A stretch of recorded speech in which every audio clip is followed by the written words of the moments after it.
Welcome! In Vedic astrology, there's this incredible idea that you can tackle huge cosmic problems with solutions you can find right here on Earth. And today, we're diving into the secrets of one truly remarkable plant, a plant that's basically considered a fiery guardian for the sun itself.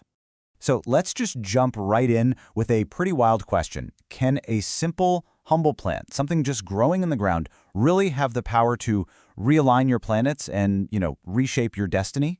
It sounds out there, right? But according to ancient Vedic traditions, the answer is a huge, emphatic yes. And the hero of this particular story? Well, it's the Arka tree. You see, in the super complex and fascinating world of Jyotish, that's Vedic astrology. This isn't just some random plant. No. It's considered a seriously powerful tool for getting all those cosmic energies back in balance. So you might be asking, what is this Arka tree? Well, if you want to get scientific, its name is Calotropis gigantea, but you've probably heard it called Madar or merely crownflower. And here's the cool part. It's this super tough, resilient shrub that just thrives in really harsh, sunny places. And that right there, that's your first big clue about which planet it's connected to. Okay, and this brings us right to the heart of it all. How is this one plant actually used to fix these huge cosmic afflictions? Because, we're talking about dealing with some of the heaviest hitters, the most powerful forces you can find in an astrological chart. What's so fascinating here is that Arka is kind of like a cosmic Swiss Army knife. Its main connection, its strongest link, is with the sun, Surya, which is all about our vitality, our life force. But that's not all. It can also help calm down a fiery, angry Mars, and even tone down the shadowy, tricky influence of Rahu, which is all about illusion and chaos. And this really shows you why having a strong sun in your chart is such a big deal. When it's strong, you've got leadership qualities, good health, confidence. But when it's weak, we're talking low confidence, health problems, obstacles everywhere. In Jyotish, the sun is called the Atmakaraka. It literally represents your soul. So a weak sun isn't just a career problem. It's like your inner light is on a dimmer switch, and that's the exact problem Arka is meant to fix.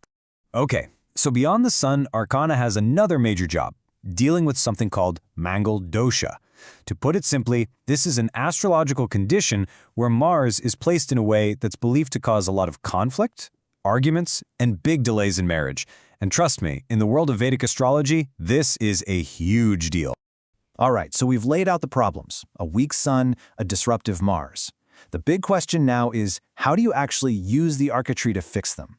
Let's get into the nitty-gritty, the practical rituals that are said to unlock its power. But wait, before we jump in, a really important heads up. This isn't like, just picking a flower and hoping for the best. These rituals are serious business. Timing is absolutely critical. You have to start on specific days. And the tree has this milky sap that's pretty potent, so it needs to be purified first. The point is, you have to do this with real care and intention. So let's say you want to strengthen a weak sun. Here's the playbook. You start on a Sunday, which makes sense, right? You plant a little Arka sapling in the east, facing the rising sun. Then you offer it water mixed with red chandan. And here's the key part. You chant the Surya Bij mantra, the seed sound for the sun, 108 times. This is what really charges up the ritual. Finally, offering its flowers right at dawn is believed to literally push the darkness out of your life, giving your career and your energy a massive boost. Okay, now for that mangled dosha. This is where things get really fascinating. The remedy is something called Ark Viva, and it is exactly what it sounds like, a symbolic marriage to the Arka tree. I'm not kidding, the tree is dressed up like a bride, a priest performs the ceremony, the whole deal. The belief is that the tree absorbs all that negative Martian energy, clearing the path for a happy, real-life marriage. On top of that, you can wear a piece of its root as a talisman to help keep that fiery Mars anger in check. And what about that tricky planet Rahu?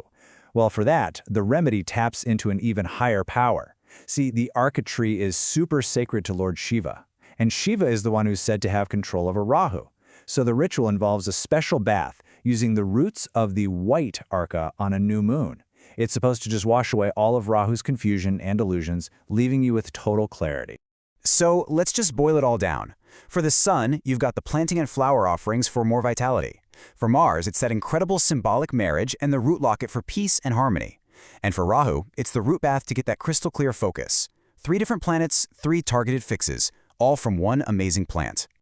But why? Why this tree? It's one thing to know the how, but the why is where the magic is. So let's dig deeper into the incredible spiritual symbolism and the mythology that gives the Arka tree all its power. This quote here really nails it.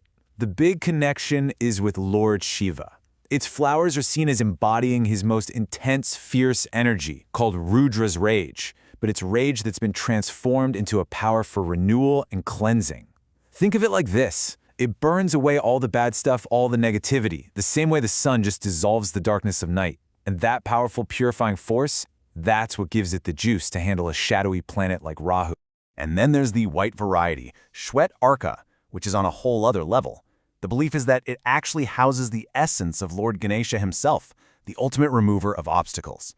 This is why you'll see idols of Ganesha carved from Arka root.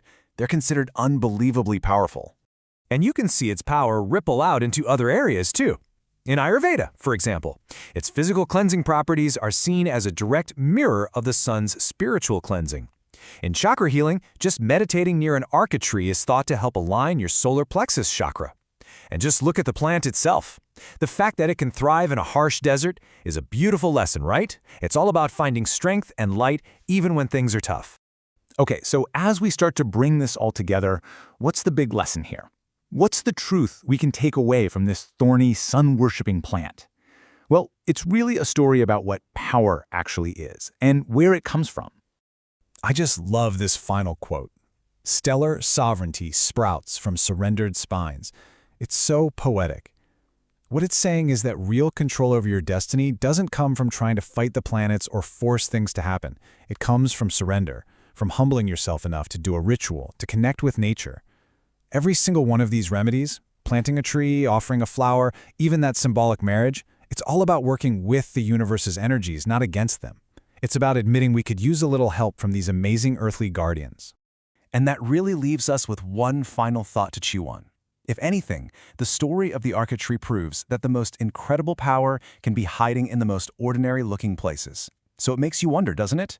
What hidden power, what secret connection to the cosmos is just waiting for you to discover it, maybe even in your own backyard?